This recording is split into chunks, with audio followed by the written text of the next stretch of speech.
نا اس ٹیوٹوریل کے اندر بیسیکلی میں آپ کو فلٹر کے مینیو کے بارے میں بتاؤں گا. فلٹر فوٹوشاپ کے مینیو کے اندر ایک بہت ہی پاورفل اور امپورٹنٹ مینیو ہے، اور جتنے بھی آگے آپ سی ایس ورژنس دیکھتے ہیں فوٹوشاپ میں جو آگے انٹروڈیوس ہوئے ہیں، ان تمام کے اندر جو فلٹر کے فیکٹس ہیں وہ بہت ہی زیادہ پاورفل ہو چکے ہیں. تو بہرحال ہم یہاں پر 7 کے اندر جو فلٹر کے آپشنس اویلیبل ہیں اس میں سے کچھ چیزوں کو سمجھنے کی کوشش کرتے ہیں. فلٹر کے مینیو کو اگر آپ خود اپنی اون سے زیادہ تر استعمال کریں گے تو آپ کو زیادہ اس میں فائدہ ہوگا. جیسے مثال کے طور پر میں اپنے پیج کا جسٹ بیک گراؤنڈ کلر جو ہے وہ بلیک کرتا ہوں، اور اس پر میں لائٹنگ ایفیکٹس لائک لینس کے ایفیکٹس جو ہے وہ دینا چاہتا ہوں. لینس جو ہے وہ کتنا بڑا ہوگا، کتنا چھوٹا ہوگا، کس اینگل پہ ہوگا، یہ ہم ڈیفائن کرنے کے بعد جسٹ اوکے کریں گے. اپنے پیج پر دیکھیں ہم لوگ لینس کے ایفیکٹس جو ہے وہ کریٹ کر سکتے ہیں.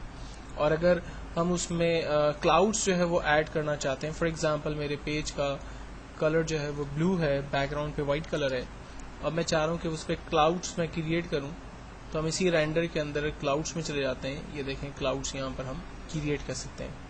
اسی طرح سے اگر کوئی پکچر ہم نے اوپن کی ہوئی ہے اور میں چاہ رہا ہوں کہ اس پکچر کو میں بلر کر دوں، لائک اس کو میں گوشنز بلر کر دوں، وہ پکچر جو ہے وہ ویزیبل نہ ہو، تو آپ دیکھیں پکچر جو ہے وہ بلر کر دی ہے ہم نے، وہ ویزیبل نہیں ہے. اگر میں اس کے اندر جو ہے وہ نوائز ایڈ کروں تو آپ دیکھیں یہ اس کے اندر نوائز ایڈ ہو رہے ہیں.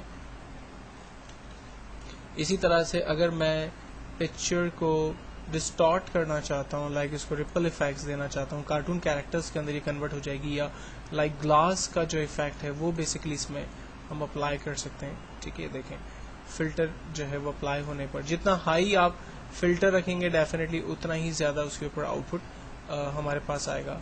ٹیکسچرائز جو ہے وہ سٹائلز میں اس کو کنورٹ کرنا چاہ رہا ہوں، تو دیکھیں ٹیکسچر سٹائلز کے اندر یہ کنورٹ ہو چکا ہے. اگر میں اس کو پیچ ورک کے اندر دینا چاہوں تو دیکھیں پیچ ورک کے اندر جو ہے وہ یہ ڈیوائڈ ہو گیا.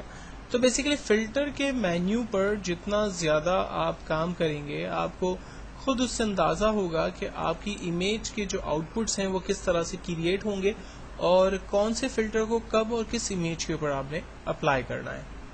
فلٹر کے مینیو کے بعد میں آپ کو ویو کے مینیو کے بارے میں تھوڑا سا بتا دوں. ویو کے مینیو میں جو امپورٹنٹ چیزیں ہیں وہ زوم ان زوم آؤٹ ہے. آپ امیج کی سائز کو بڑا کر سکتے ہیں، اور اگر آپ امیج کی سائز کو کم کرنا چاہیں تو آپ اس کو زوم آؤٹ کر سکتے ہیں، دوبارہ چھوٹی ہو جائے گی. فٹ ٹو اسکرین جو ایکچوئل سائز ہے وہ ہمارے پاس آ جائے گی. پرنٹیبل سائز جو کہ پرنٹ آؤٹ کے وقت ہمارے پاس امیج آئے گی وہ سائز ہم یہاں پر ڈیفائن کر سکتے ہیں. اگر کسی لیئر کو اگر آپ لاک کرنا چاہتے ہیں تو وہ آپشنز یہاں پر لاک کے ہمارے پاس اویلیبل ہیں. جبکہ ونڈو کے مینیو کے ذریعے آپ پینلز کو آن اور آف کر سکتے ہیں. مثال کے طور پر جو لیفٹ پہ ہمارے پاس ٹولز آ رہے ہیں میں نے اسے آف کر دیا، واپس لانے آن کر دیتے ہیں. اوپر جو آپشنز آ رہے ہیں میں نے آف کر دیے وہ ہمارے دوبارہ آ گئے ہیں. فائل براؤزر ہم آن آف کر سکتے ہیں، کلر سوئچز ہم آن آف کر سکتے ہیں، لیئر کا مینیو ہم یہاں سے آن آف کر سکتے ہیں. تو بیسیکلی ونڈو کے مینیو کے اندر جتنے بھی آپشنز ہیں وہ آپ کے تمام پینلز سے ریلیٹ ہے. اگر آپ پینلز آن یا آف کرنا چاہتے ہیں تو ونڈو کی کمانڈ کا استعمال کرتے ہیں.